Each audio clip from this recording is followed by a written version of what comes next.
Hello, everyone, and welcome back to Women Leaders, the podcast that explains global events through discussions with women experts. And welcome to ELN, the European Leadership Network, the home of this podcast. I'm Ilan Péter. I'm a Senior Associate Fellow at ELN, and I'm your host for this conversation with women who are leading and shaping the world in many ways and fields.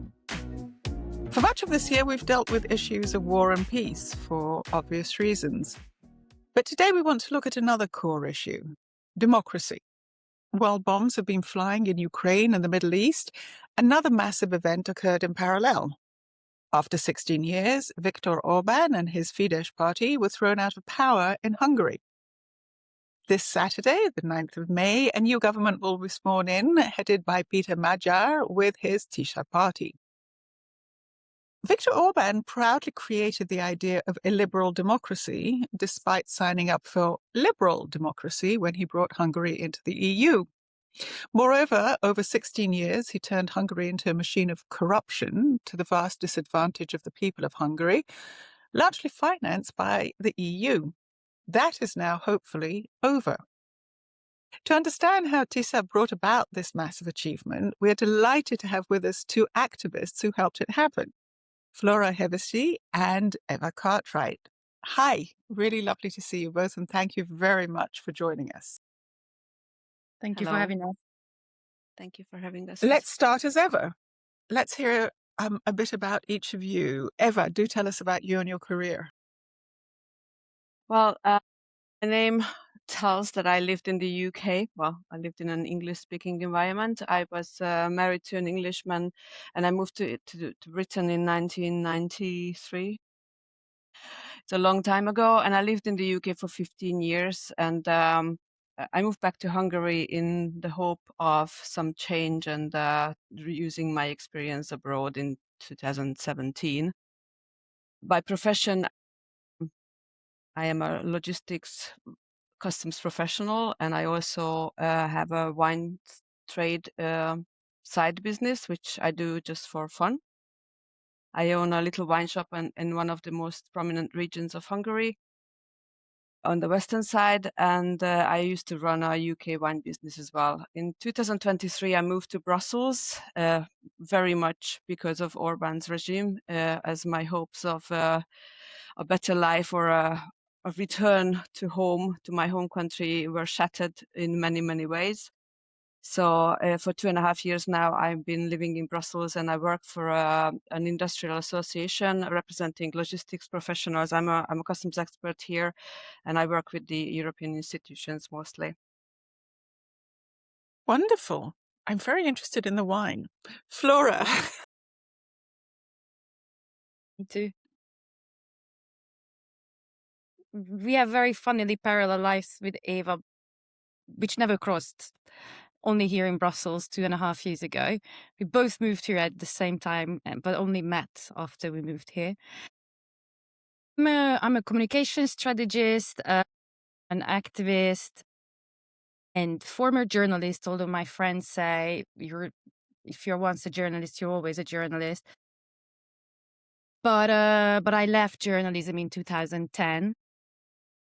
It was the day when Viktor Orban, not much after he won the election in 2010, he replaced the head of news in the Hungarian state television, or public broadcast channel. I wouldn't call it state television back then. And for me, from that very day, it was very obvious what was coming. I resigned, and then I never went back to journalism. And I also lived in the UK for like 5 years. I have a master's from Goldsmiths College. I lived in Stockholm. I worked for a year in the US. So I've been around a bit. And then for the past 10 years or more, I worked for Greenpeace International, Greenpeace, the Global Greenpeace Network. I worked in various offices, but for the past few years, I've been working for Greenpeace International in Amsterdam, and my title is Head of Internal and Leadership Communications. So that's more or less it. Did each of you and both of you together become activists and involved in the anti-Fidesz presumably anti-Orban movement. How does one become an activist, really? I don't know, because I've been an activist since I was 16. I was 16 when I first organized my a green a green event, some kind of exhibition in my high school. And since then, I've always been an activist, a pro-democracy, environmental activist. Eva, how have you become one? I think similar story. I mean, ever since Orban has been prime or was prime minister, and even before the previous term, I was always protesting against it. And I remember that even though we never knew each other, we protested together in London. We were part of a, I don't know if you remember, in 2015, Ilana, there was a refugee crisis in Hungary, and there was an international project growing out of the ground within 1 week. Literally, it was a global project, and what we were doing is that we were translating Hungarian news from independent sources to counteract the state propaganda that was already in place, and Flora was part of that as well.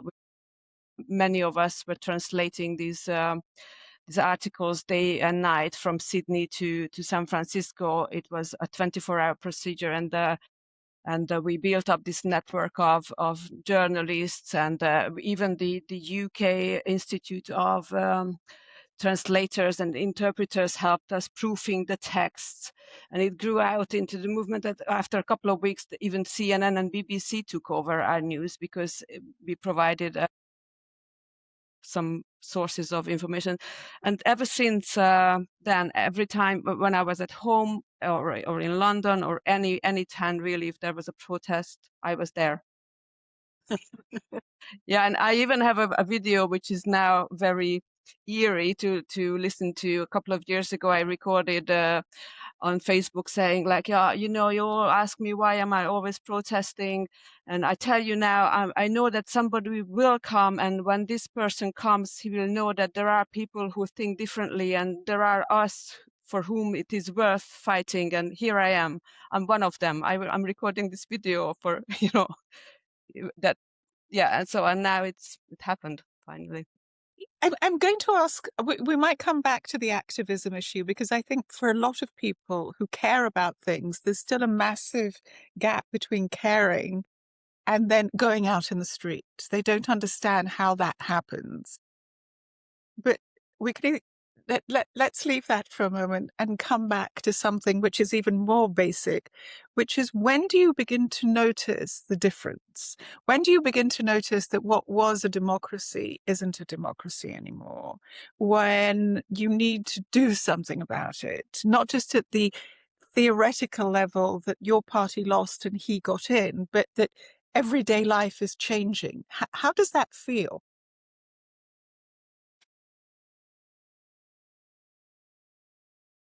It's not an easy question, because I think one of the very odd things about the past 16 years is that it happened really slowly, like we were watching our country being stolen in piece by piece in slow motion. At the same time, it happened very fast, which was very purposeful from Orban. Like, he often, I think, used this shock as a political tool, just pushing through things with rapid speed, so civil society would not even have the time, to react in a proper manner. I remember the first time when I felt like, oh my God, what's happening to us? And it was the Christmas of 2011.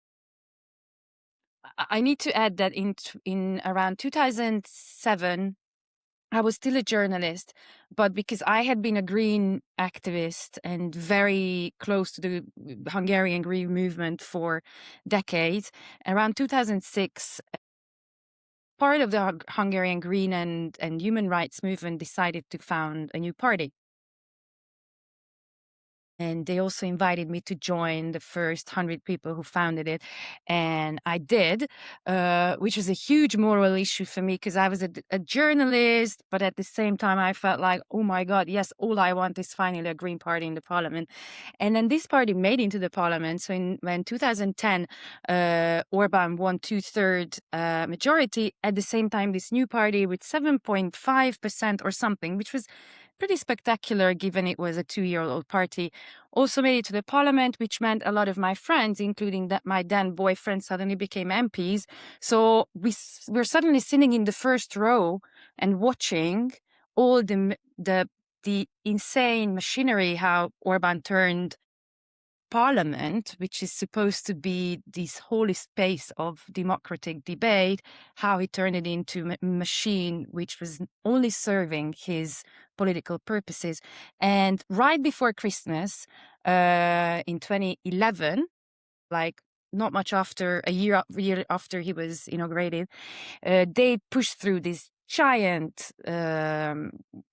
bill which modified like 150 various bills, and it was just so obviously not respecting any kind of democratic procedure. And we blocked the parliament the next morning, which means these Green Party MPs, they physically blocked the parking lot, so the MPs couldn't enter and vote on this bill, which was handed in the previous night. Can you imagine? Typical I'm not Orban, kidding. yeah. These are the stories of the past 16 years. 2,000 pages handed in day one, and then next day you vote on it. Wow. Anyway, we couldn't finally stop, or they couldn't finally stop the MPs from entering the parliament. The day happened, but when they were leaving, and it was the 23rd of December, when they were leaving in the night, we went to the exit of the parliament, and we were just shouting, "Shame on you!" And I shouted so hard, like I felt like this eternal, I don't know, anger or I don't know. I don't know what it was. All I remember, by the time I got into bed, I had 38 degrees of fever because I was on the street all day. It was December. I was screaming. And if I knew back then that was only the first step, oh my God. Yeah.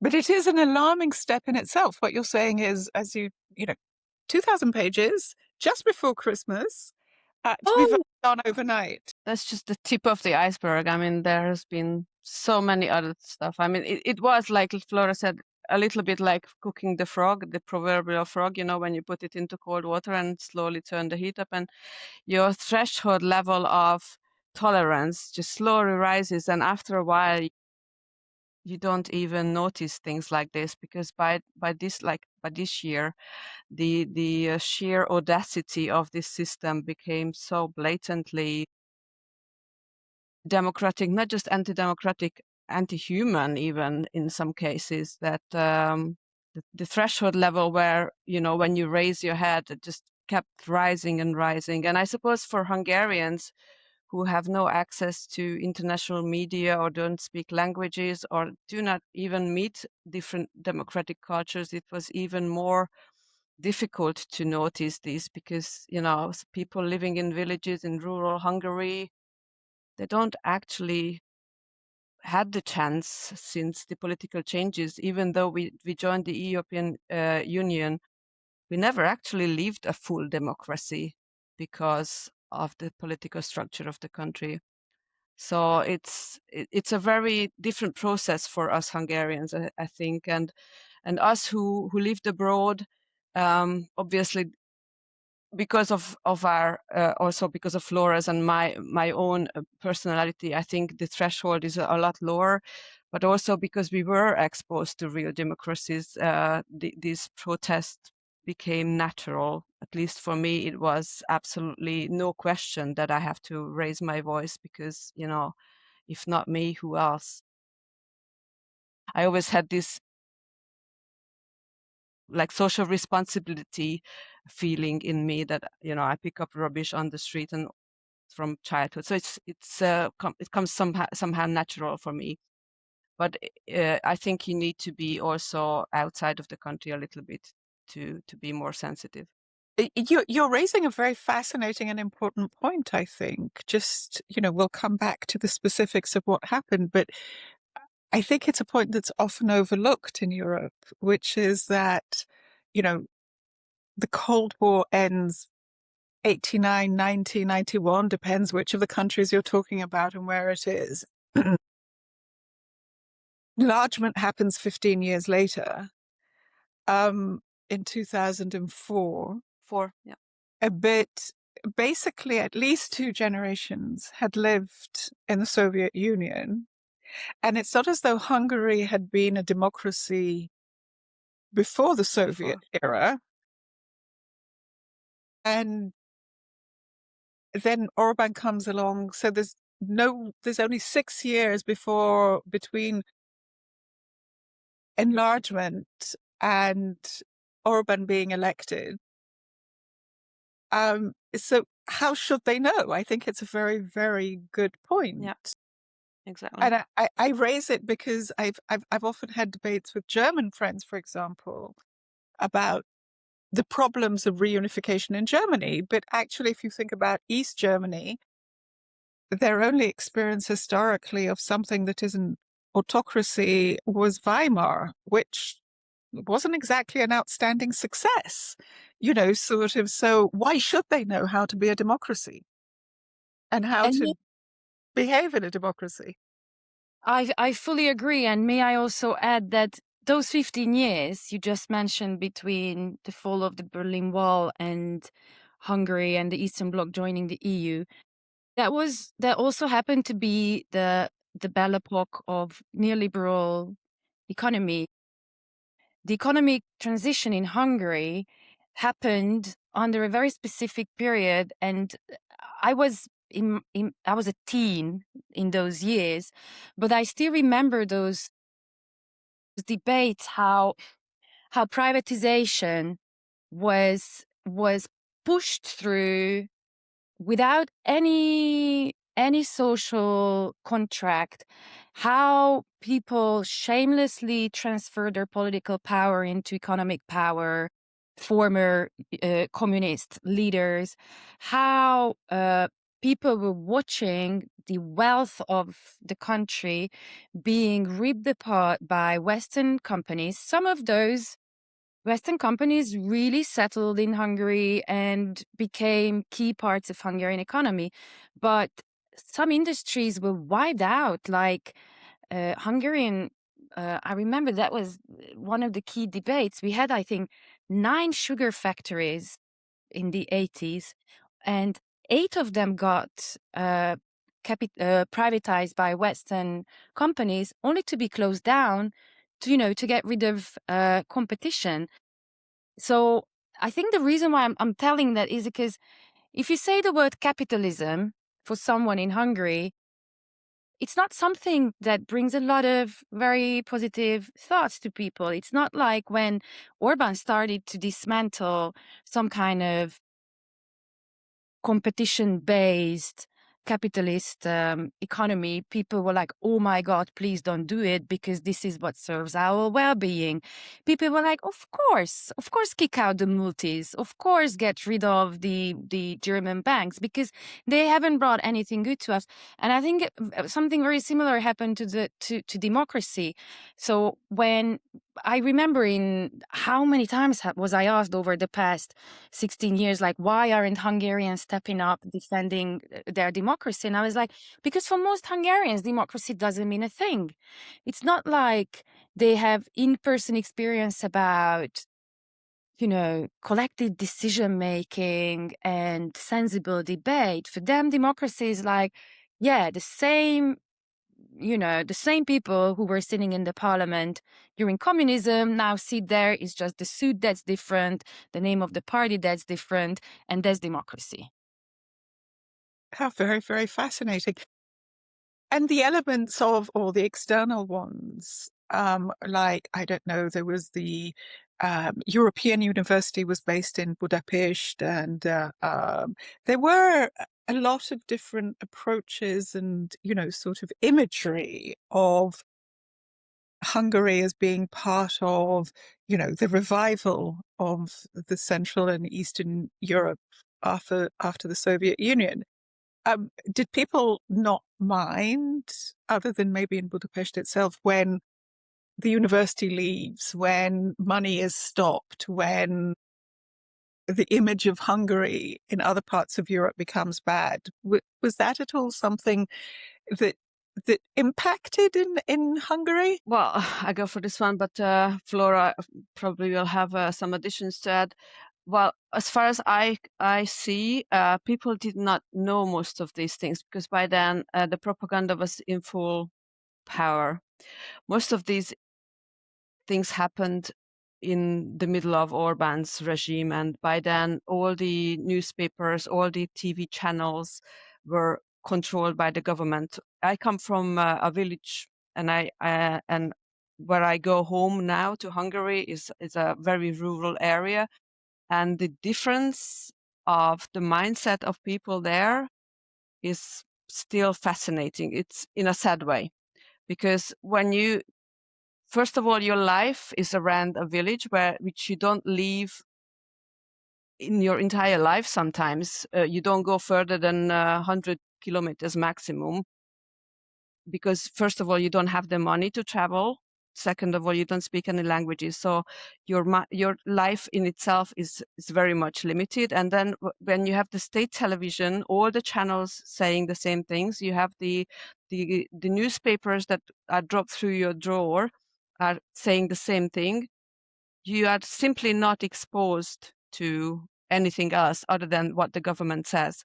So you actually do believe the narrative. So when, for example, a university leaves, as you mentioned, you don't think why that happened. You just accept what is told about it. So if the reasoning was, I don't know, like what Flora said, it's the capitalist, it's the West, it's the Brusselites, it's anything can be sold to people like this. And these were the people who Orban based his power on. And yes, there were many of us protesting against this, but as long as the rigged electoral system and this propaganda machine kept rolling and steamrolling, every other voice is out of the picture. They could just get away with it because there were not enough people who got the actual information. So it wasn't intentional in a way that it wasn't a real belief. It was a belief fed to these people, and now they are obviously awoken, thankfully. And I think the picture is even more grim, or not grim, but absurd, in the sense that there is this deep element of the Hungarian psyche, which is we are the victims. We are the small, innocent victims of big powers fighting for geopolitical power over our head, over our body. And Hungary's always been a victim. What was Orban genius at was pretending to be standing up to the bully and sort of, the bully of the West, and sort of reviving this never ever existed imaginary Hungarian pride. Victimhood. No, fear mongering. I mean, fear mongering was the key of his strategy. By all means, yeah. Yes. When you say fear mongering, when you say fear mongering, what, that people are going to come and take over Hungary? Yeah, so we are always in defending this. We are the victims in the sense that everybody is against us. So we are always in constant fear of somebody taking this away, or taking our pride away, taking our independence away. So we are no longer a sovereign nation because the Europeans are telling us, actually Brexit and MAGAs all over again. So what you see in Trump, what you saw with Brexit, is the same thing again. So it's there's always somebody to fear and somebody to fight. So and he was building on people fearing their livelihood, the corporations, Brusselites, whoever, Zelensky, Ukrainians, whoever was Immigrant. the actual, immigrants. Yeah, He oh yeah, immigrants are the was also basic, yeah. he's Yeah. also very lucky because he's a really a fascinating politician, and I do think he sort of achieved what he wanted. He's gonna be in the history books, just not necessarily in the light and in the length that he wishes to. I think it's gonna be a nice lecture. Is that an English word? A lecture in history book. A nice entry in the history books. Yeah, but just a small one, not like a big chapter of this odd little Hungarian pocket dictator who tried to build this small country into bigger than it was. But he was fascinatingly lucky that there was always some kind of threat that he could build on. So there was an element of truth to his lies, like like the 2015 immigrant or refugee crisis, then in 2022 Russia's invasion of Ukraine. So there was always something which he could blow up into this insanely huge threat, which then he protects Hungarians from. And it's only him who can protect us from it. But at the same time, he never managed to convince Hungarians that they don't want to be in the EU. He needed the EU. That's very odd, yes, because he's shamelessly cynical, right? So any of his policies would only serve his popularity. So they kept polling people, and they knew exactly week by week what was the general sense or the general opinion about things. And he never openly attacked the EU because I guess their little polls always showed that there is still an overwhelming support of the EU. So he kept playing this game of Brussels is not going to tell us, Brussels against Brussels, but he never, I think, really seriously considered taking Hungary out of the EU. And also because he needed the money. That the Orban oligarchy wasn't built up from Hungarian taxpayers' money. It was built up from European taxpayers' money. I'm really, really sorry. Hey, I want a big thank you. I'm the European taxpayer. No, I want to apologize. Yeah. Yes. Then everything changed. Why? And it's also, I think, important, I've got friends in America, I've got friends in Israel, I've got friends in many places that are suffering, and in Turkey, where, illiberalism is, very thing. You lost 3 elections. You lost 4 elections? No, you won the 4. He won 4 elections, no? These and it was 4. All right, he won 4 elections. 4 in a row and 1 more back in 98. Yeah, but then he was a different Orban, so we're not going to talk about him. So you're telling me that in Hungary, basically, being part of, after, I don't know, 4 elections, it was a Fidesz country. Is that a good way of putting it? Yeah, like the likes of Flora and myself became Hungarians after 12th of April, after the elections, because up until then we were not Hungarians. So if you were Hungarian, only Fidesz people were Hungarian. Only Fidesz people were the good guys. Fidesz people gave the money. So it wasn't the European Union, it wasn't the government giving to all Hungarians. No, it was Fidesz people giving to Fidesz believers. Local governments who were not led by a Fidesz person didn't receive any money. So it was the national symbols were Fidesz. The flag, we have this national flag sign.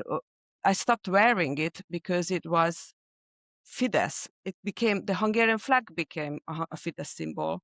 So to be a Hungarian meant for them as Fidesz, and in their communication, whoever was against them were against the nation, against Hungary. So we were the enemy. We were actually excluded from our own country.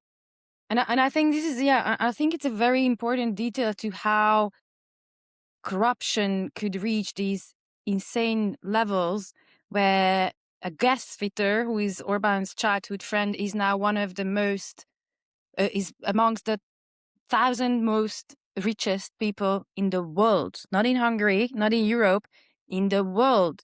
So Orban's childhood friend, let me repeat, Orban's childhood friend, who's a gas fitter, which means he probably didn't even graduate from high school, is number 800 and something on the Forbes global billionaire list with almost 5 billion forints. And that's just the publicly available data.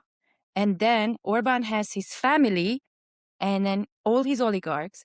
And I think this thinking how nation equals Fidesz and government and state equals Fidesz, I think it's a very important addition to understand why why people were not outraged by corruption. And I think this is a main mistake that the European Union made over 16 years of fighting with Orban, that all the debates were often just, lost in these nuances about constitutional questions, rule of law, media freedom, which he played that game fantastically. And like a snake, he always just slipped out of the grip of the Sargentini report and everything. And at the same time, he was doing state capture in an unprecedented level, because for those people that Eva talked about in rural Hungary, if you don't have a basic understanding of what's the difference between the state and the party that's currently running your government as your servant, then corruption is not going to bother you, because money belongs to the nation, and the nation equals Viktor Orban, so he can do whatever he wants with it. Fascinating. Just to be very clear for people from the outside, is social media popular in Hungary? In these rural villages, do people go on Facebook or TikTok? Yes. I mean, Facebook. Yeah, It's yes. I work in And there are communication. famous. Go on. Go on, you work in communication. Yeah, I work in communications, and there's a lot of talk about, Facebook is dead. Facebook is about, annoying uncles and aunts sharing horrible pictures. In Hungary, Facebook is huge. Twitter never took off in Hungary, and neither other platforms. So Facebook is where everyone is, and all the public discussion happens on Facebook, and all the politicians are present, all the independent media, all the propaganda media, and where everyone keeps talking about politics. This election was, I believe, won on Facebook, actually. So Magyar Péter won this election on Facebook and a little bit of Instagram. But there's a famous story. The youngsters all went for Tisza and they were all anti-Orban, but it was the core base, the Orban voters' core base was the old people, the pensioners, and they are on Facebook. There was 2 tips for the youngsters what to do, how to prevent the old people to vote for Fidesz. One is to take their identity card and hide it on election day. That was one of the stories. But there were 2 true stories when the youngsters went, logged in on their grandmother's, grandfather's Facebook page and banned all the state propaganda pages and selected and followed the opposition independent media pages. And there were real reported cases where the pensioner said, oh, Jesus, no, I'm not voting for Fidesz anymore, because they actually, the real news came on their newsfeed and they changed their minds because of this. So yes, absolutely, social media had a huge role. Yeah. And that's the funny part, but the not funny part is there were actually people committing suicide after Fidesz lost, because they were convinced to the point that if he loses, then their lives is over. Their kids, we're gonna go into war this next day against Ukraine, because Ukraine is going to attack Hungary, and all their kids and grandkids are going to be taken into the war as soldiers. And the fear mongering and the hysteria reached a level where there are records of some people committing suicide after the election. That's so sad. That's really very, very What sad. it is very sad, but also what's very telling is that now we are a month after, not even a month after the election, and the scissors between Fidesz and Tisza has been growing crazily since the election, because now all those people who only watched propaganda are now starting to meet real news. And if you poll them today, if the election were today, Tisza would win like 4/5 majority. 70%. They won 70%, didn't they? Of the conscious political voters would vote for Tisza. This is, I think, the latest figures that I just 70% they won in the parliament, but because of our disproportionate system which Orban created, so he could always get the 2/3 majority, even if he only won like 53% at the election. He built his own grave, because now Tisza got a disproportionate amount of MPs compared to how many more percent they got. Ladies, after the election, were you surprised at how quickly Orban admitted or accepted defeat? Yes. It was very, wasn't it? Everybody here was very surprised. Yeah, I think totally ruined our party, for example. We had a party, we were watching on big screens. I was one of the observers at the Brussels embassy. So I had to finish, not the counting of the votes, just the securing of the votes. So I arrived to the party quite late, and within half an hour, Orban conceded. And I was like, what? I haven't even got my drink yet. And everybody was like, what? Nobody could believe it. And I remember one of these old guys who texted me before the election. He from one of the villages. I was his advisor basically on the elections, and he texted me and said, what happened? How this is a trick. I don't believe this. And even after days, he was saying, like, can they turn this around? Will they come with tanks, or stories out of the Russians are going to intervene. There's going to be an overturn. This cannot be true. We're going to lose this. We want it with 2/3. That cannot happen, because Orban will do something. So it was a complete shock on all levels. I think the big question is, where were the Russians? I think that's the main question, because no, seriously, because many of us in thought our computers. Yeah, but we thought that this election is going to be decided in the Kremlin and not in the Hungarian ballots, not through Hungarian ballots, right? And I was at a discussion with Catherine Belton, if you know her, who is an expert of Russia, an American journalist, and another Hungarian expert on Russia. And a month before the election, or 2 months before the elections, I was at this close discussion where we discussed what the various scenarios of how Russia would interfere with the election. So on the election night, I was in Budapest. I went to the street party. There were these big, screens, and I went to one of the square. The whole city was full of screens. Everyone was watching the election. And I went to one of the squares with my friends, but in my backpack, I had extra socks, I had cookies, I had water, because I thought we're going to be on the street. I really thought that we're going to be on the streets all night or a few days, because I could have not. He would concede. Yeah. No, it was amazing. And then he was thrown under the bus by his best friends, as one of you put it. What happened there? Yeah, it was very quick within. It's fascinating. We talked about the past 16 years, but I'm telling you, the past 16 days are way more interesting. Because it's insane, the speed how his empire that we thought was this monolith is collapsing, like piece by piece. It feels like the Wizard of Oz, where someone finally took the courage, walked up to there, threw a bucket of water onto the guy, and behind this facade, there is this tiny man screaming. That's what's happening. We are watching in real life how this larger than life figure has been shrinking.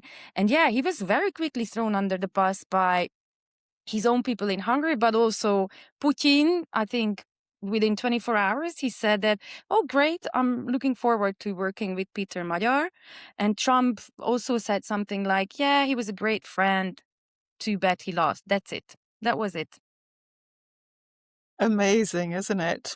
Easy come, easy go. But the point is that the opposition, to my understanding, in those 4 other elections, never manages to break through. Never really manages, even though the situation was bad 4 years ago. It's not as though 4 years ago it was a great situation. The situation then was really bad too. What happened? What happened in general, and what happened? How did the two of you get into it? Eva's. Okay, I go with this one first. So how I got into it, I listened to the very first speech of Magyar Péter, and I was sold immediately. And I looked online immediately where to join and what to do. And since then, I'm in it. And why? Because I saw the missing piece, what the previous opposition was missing. The liberals, the socialists, failed to address the very nation, or that part of the nation that I mentioned earlier, who are kept in the dark. They failed to realize how to communicate to these people and what their fears are. Why do they keep belief to Orban? I think Magyar Péter is the first person who managed to bring together everybody. And to this day, in a Tisza island, which we call the little cells, the volunteer cells are called little islands. So in the Tisza Sziget or Tisza Islands, there are people from the far right, from previous Mi Hazánk far right party to the most colorful liberal members. And we managed somehow to work together because somehow this guy can credibly talk to all of us. And I think this is what was missing. The communication was very wrong, I think, in many cases. Everybody was just going after the one piece of, priority, but nobody actually prioritized the people. And what he did is unprecedented, I think, not only in in Hungary, but in Europe. He visited hundreds, literally hundreds of small villages and towns over and over. There are maps where you can see the dots where he went, sometimes covering 4 or 5 locations a day. And he went and spoke to people without protection, without the Kevlar vest that Orban always wears, without all the security people. He went amongst the people. He walked from Budapest to Transylvania in Romania, walked with people joining him on the. So he went where the problems were and talked to people and asked about the problems and listened. And this is also very, very important, that he listened all along. He adjusted his policy. He adjusted during this past 2.5 years. He did nothing but learned and adjusted how he communicated, and this led to this landslide. So I think this is what changed. We found the right person with the right communication who was willing to learn and develop. Maybe Flora can also add Yeah, and I something. think I don't know, I sound like a political analyst here, so Good, that's fine. I'm really not one. And the very odd thing is that, I haven't even met this guy. And unlike Eva, I didn't give him a lot of credit in the start. But watching him grow over the past 2 years and really masterfully navigating the minefield he entered is impressive. Like, we thought that each and every one of Tisa's candidates would be personally attacked by propaganda the moment they were announced. We thought that there are, thousands of Fidesz staff, volunteers, whoever, lined up to eliminate these people. And he amazingly stayed away from the divisive topics. That's something that, for instance, the LGBTQ community was very upset about, how he avoided even uttering the words LGBTQ rights. And when last summer Gergely Karácsony, Budapest's mayor, pulled this sensational pride in Budapest, which was, I think, a key turning point in public opinion, he stayed away. I don't know if it was, Eva, you know it better. I'm sure it was very smart political strategy, that he understood that if he doesn't stay away from cultural war and identity politics, he's going to be ripped apart by this opposition coalition that he needs to build, and that really brought a lot of people with very different worldviews under the same umbrella. And one of the key or most, I think for me, one of the most touching moments in his speech on the election night was when he said, and I don't know how it was, we're going to build a country where everyone can, there was a moment love and live and love whoever they want. But he said that many times before, but it was more spectacularly included into his winning speech. But he did say it along the Országgyárás where he visited. He did. So he never actually stayed away. But you're correct, absolutely correct, that he consciously stayed away mentioning the key liberal values, because I think this was a conscious political decision. First of all, with the risk of again me sounding as a political analyst, which I'm also not, it was, I think, a very conscious decision on his behalf, because if you think about it, for vote optimization prior to election, if you're campaigning, if you know that the liberals are going to vote for you anyway, you're not pleasing them. You're trying to please those who are undecided and who are, brainwashed by Orban, and for whom you say LGBTQ, and they, throw holy water at you and garlic. So obviously this was also, I mean, it is what it is. So I think it was a very conscious decision, but I don't think it means that he's not respecting those values, even though he is a conservative politician and he declares himself as a conservative. But it's very interesting that many of his much of his program is very socialist. Actually, it's very socially sensitive, like free education, free health system. So there's a lot of very social elements in there. So he is masterfully building from the best. So he's picking at the best practices. And even though there were obviously, and he avoided for a long time the topic of Ukraine, obviously, because Orban was campaigning with Ukraine. So he was very, very careful around those topics. But I don't think the idealism was his, like he wasn't against ever. Thank you for that. We should just point out that Péter Magyar is a very fascinating politician, actually, because this is a man who was an active member of the Fidesz party. No, that's a misconception, actually. Okay. He wasn't an active politician. He was a Fidesz voter, and he was a believer in what Orban originally proposed, that he was building a sort of liberal democracy at the very beginning. And what he sold, I don't know the English word, polgárosodás, or the Polgár movement, or the gentrification, or I don't even know if there is such a word.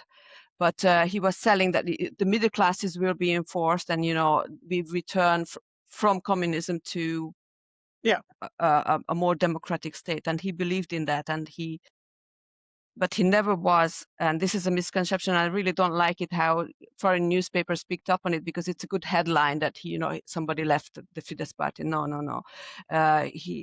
He actually believed in something which turned out not to be true, and then he had the guts to say at one point, that's enough. And what is interesting is that he stood up for the wife, which he divorced already 2.5 years, I think, by then.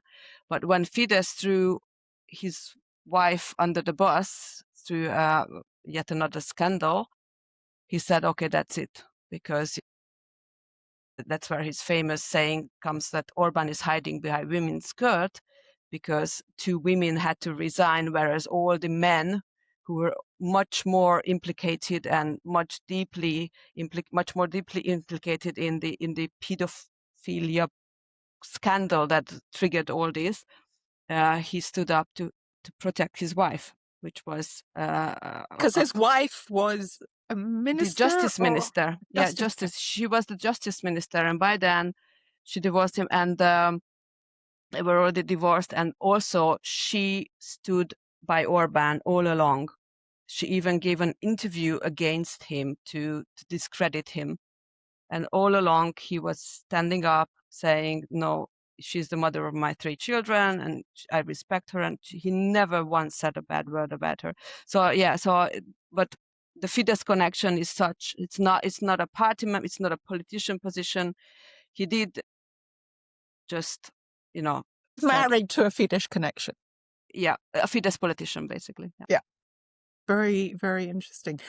Okay, Flora has maybe some additional points, Bit because more she's the more skeptic. So let's listen to the skeptical side He of also this. had not a government position, but he was also the director of a government agency for a while. So it's not like he was.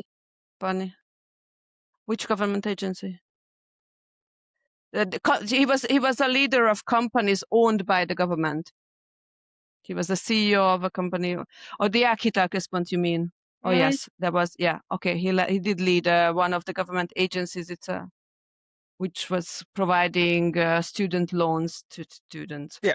I mean, we can agree that he was not removed from the Fidesz leadership circle, partly because his ex-wife was part of it, and partly because he himself held a position which he resigned from. But he wasn't, if I'm understanding you correctly, sort of a pal of Orban's. But I think that for the outside, at least, what's more interesting is this isn't an opposition politician who suddenly makes good. This is either a Fidesz politician or a conservative politician from the Fidesz brand that decides that this isn't working. Is that a fair way of putting it? That's a fair way of putting it, and that's a correct assessment as well, I suppose, yeah. So again, that makes it very, very interesting. And it's very interesting to have the two of you because, as you say, you had, a very early awakening and you were much more skeptical, Flora, but came along. And nonetheless, this was achieved. And the people who have been elected to Parliament, are they of which hue? Are they all of them ex-Fidesz people? Are they opposition people? I mean, who are the new members of Parliament in the Tisza party? There is, I think, 0 people from the old opposition. So that's another thing, because he knew that Fidesz would very much abuse it as a weakness if he picked anyone from the old opposition. It's a completely brand new group of people that had careers in other areas of life, maybe some local political small career or yeah, but most of them I think are really, really newbies in politics. So it's going to be very interesting to see how they're going to work. So basically, this is a very inexperienced parliament coming in. Well, yes and no. I don't know if you're aware, but 2 years ago, when Tisza was only half a year old, 6 months old, we got 7 MEPs into the European Parliament.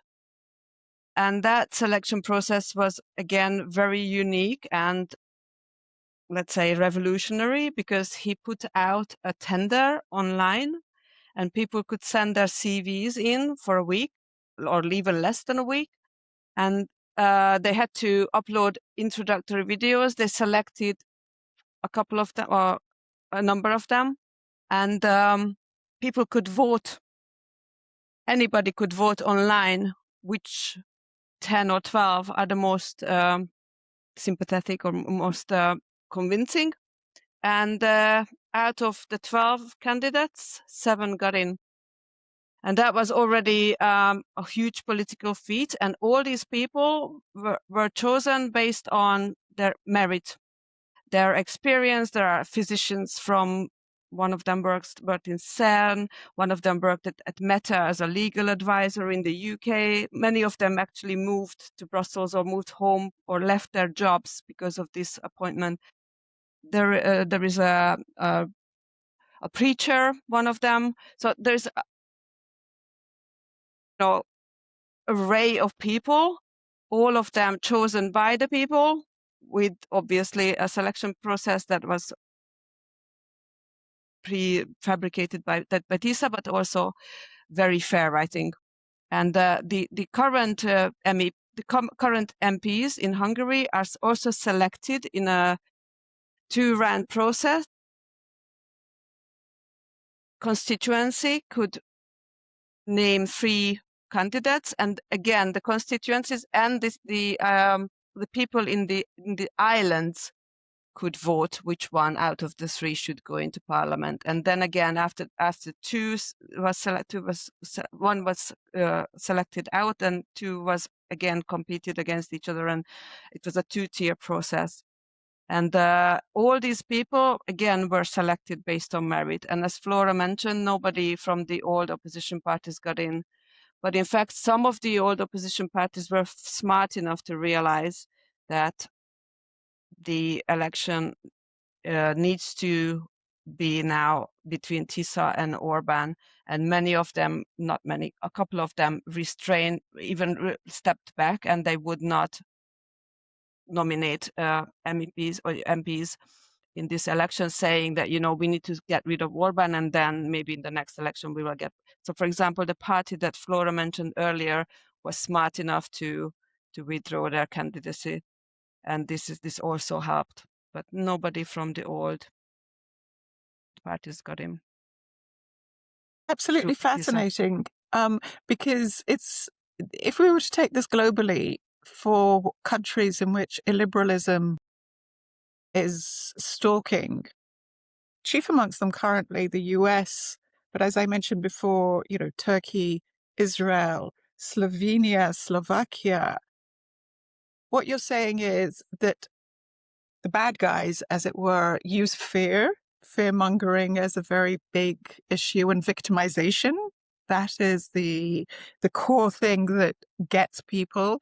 Ignorance of rural populations and taking over the media, if that's a sort of way that we were to sum that up.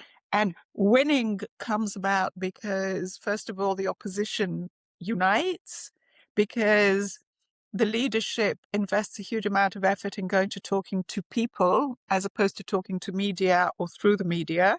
They go without an intermediary. They go and actually find out what the issues are and present themselves to the people.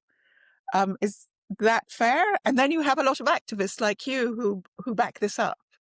So, because one of the things that you're telling me that I find interesting, Flora, is that you weren't necessarily a believer, but you realized at a certain point that this is really important. But I'm not an activist of Peter Magyar. I'm going to be his harshest critic from Sunday onwards.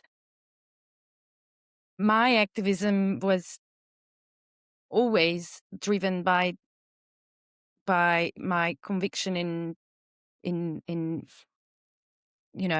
that a planet that doesn't burn on us is a better one than one that does. And my overflowing anger over seeing injustice. And that's independent of who sits in the parliament. of course, I was a chief or really, really fierce opponent of Orban because he represented nothing that's important to me, but he built his system on grave, grave injustices against almost every vulnerable part of society he trampled over and used shamelessly for his political interest. But that doesn't mean that I'm gonna become a supporter of Péter Magyar. Let's see. Yes, but you did support him in the election campaign, if I understand correctly. I didn't. No. I didn't. In fact, we had a lot of debates with Eva in her kitchen about it, and I was watching the whole him growing mostly through Eva's eyes. I wasn't very interested in him in the beginning. Of course, in the last few weeks when it was a clear cut, fight between him and Orban, I was like, if someone would have asked me, do you think I should vote for him? I would have said yes. I think you should vote for him. But I'm skeptical still. Well, we're gonna prove you wrong. Okay. Do it. You two are going to be talking about this at Full Circle. The link to this is also to that debate is going to be in the notes to this episode. Thank you both so much. I think this has been absolutely fascinating talking to people who've actually been involved with the political event as opposed to commenting on it or being the politicians themselves. So thank you both so much for joining us here. Thank you. So that's a wrap on this episode of Women Leaders. Keep listening to our conversations and support us with a subscription on your podcast platform. Leave us a 5-star on Apple Podcasts and Spotify, and of course, add to the conversation with your comments. In addition, help support our podcast and spread the happy word of this episode to friends, colleagues, enemies, family, and anyone you think would like it. We're on all media, so reach out on Instagram as @women_leaders_podcast and on ELN, Twitter, Facebook, and LinkedIn. All information and links mentioned in the episode, especially the event at Full Circle, can be found in the notes. I'm Ilana Beit-El, together with my friend and producer Florence Ferrando, and we'll be back very soon with another great conversation.